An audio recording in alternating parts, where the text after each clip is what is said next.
பாபர் மசூதி இருந்த இடத்தில் மீண்டும் ராமன் கோயிலை மத்திய அரசு கட்டுமையானால் அல்லது பாரதிய ஜனதா கட்சி கட்டுமையானால் என் கையாலேயே குண்டு வைத்து தகர்ப்பேன்.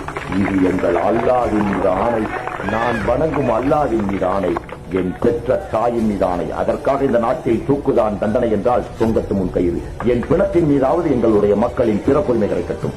எத்துணை முறை கட்டினாலும் சரி, அத்துணை முறையும் எங்களுடைய ஜிகாத் கமிட்டி தொண்டர்கள் அதை குண்டு வைத்து தகர்ப்பார்கள் என்பது மட்டும் மத்திய அரசுக்கும் மாநில அரசுக்கும் சொல்லிக்.